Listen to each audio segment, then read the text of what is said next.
I am one of those gamers who strongly believes two of the easiest ways to sabotage yourself as a developer is by scaring people away, by telling them your game is too hard to play or that you need a NASA level PC in order to run them. With the other way being making a bizarre design choices that can derail an otherwise great game. Crysis is a gaming franchise that barely needs presentation. If you ever been in PC gamer circles, then you know about this legendary quote-unquote PC melter. This meme of how this game was supposed to be the benchmark for your hardware was the one thing that kept me as far away from playing it as I could. I did not have a powerful PC at the time, and I would rather just make the most of what I got. Like how in this channel I review mostly older games because I don't have $70 to throw around all the time. The point is, I never got into this franchise until 3 years ago in 2019, where I just happened to have the second game, and I enjoyed it a lot. Now in 2022, I was able to grab the entire remastered trilogy for even cheaper than what I paid for the second game, so I asked myself, why the hell not? And started off the first game. For someone like me who never got to experience some of these games, the results were rather interesting. Crysis puts you in the boots of Nomad, a US soldier and member of Raptor Team, a special operations unit equipped with fancy sci-fi power suits. You are called to Lingshan Islands in China. An archaeology team discovers something important and Korean forces have taken over the island in order to take that discovery for themselves. So it's up to Raptor Team to repel the invading forces and secure whatever the archaeologists found. But as soon as you arrive, you realize things may not be what they seem. True to the cliches of military shooters, you will spend the vast majority of this game alone, facing off against Korean forces and fighting the hostages yourself. This is what I got pleasantly surprised by the game, because every level from the first half is semi-open-ended. You can approach enemy encounters however you like. You can just face your enemy with some good old-fashioned cover shooting. You can face them head-on, go into armor mode if your health is at risk, and just blast them in the face. You can take props from the environment and smash them with it. Or you can just take a stealthy approach and bypass entire combat sections altogether by making yourself invisible. What helps a lot with the combat is the fact that the environment does play a part in it. The foliage and the trees actually hide you if you go prone in them. Your bullets will destroy weaker structures, taking cover away from your enemies, and explosions can and will destroy entire structures altogether.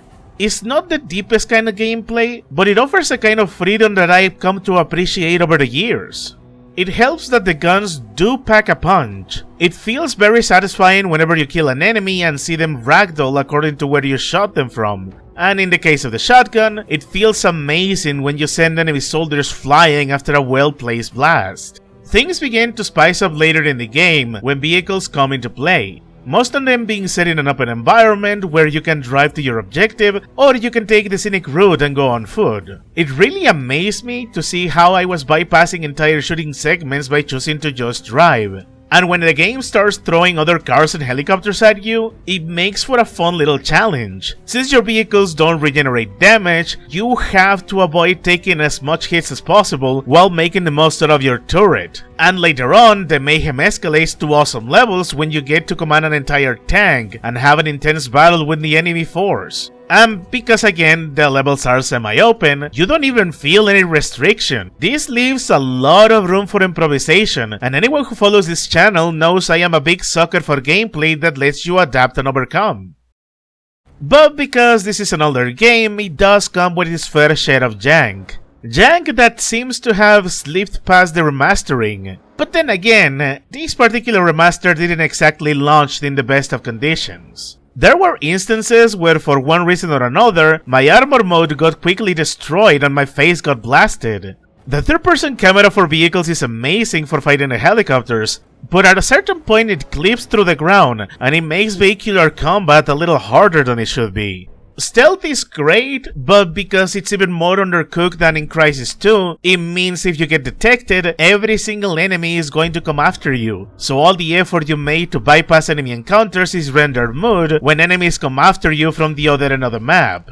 And then there is the second half of the game.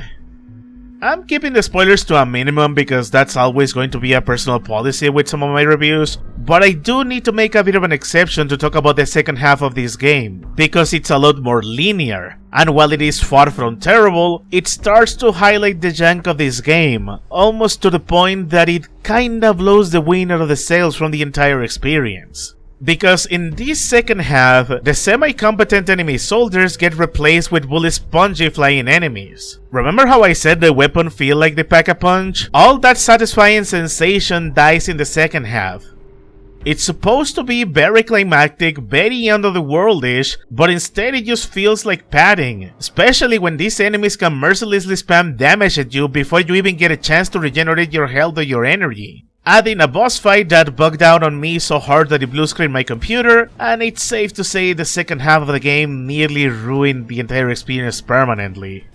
I feel it would have been a lot better if instead of bullet spongy aliens, said aliens possessed the corpses of the enemy soldiers you killed along the way.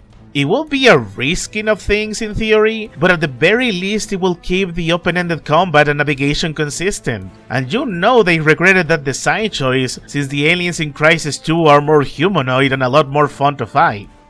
Those negatives aside, I do have to commend Crytek for the visuals and the atmosphere. This game came out originally in 2007, and I sincerely believe the game still holds up to this day visually.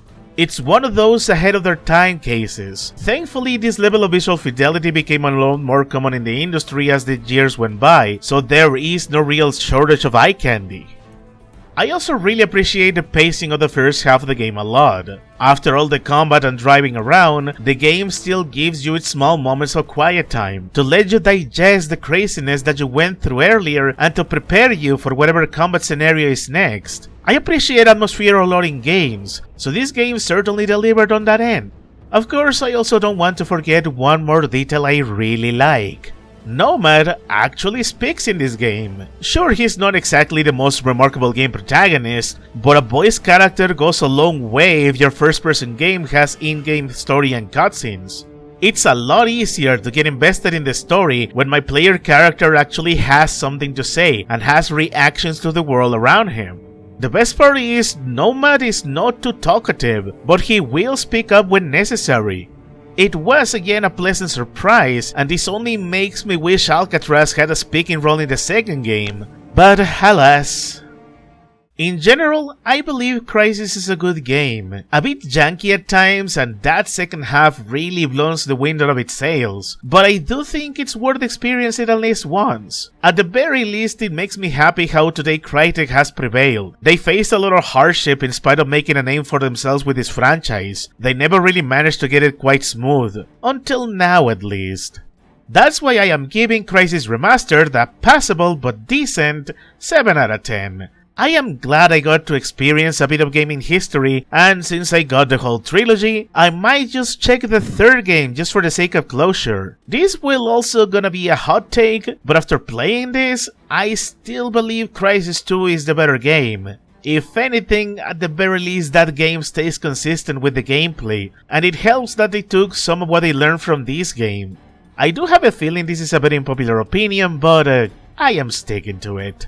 This also reminds me, Crytek also did other games, so who knows, I might just go ahead and check them out later on. It will be fun to see their progress, or in some cases from what I heard, lack thereof.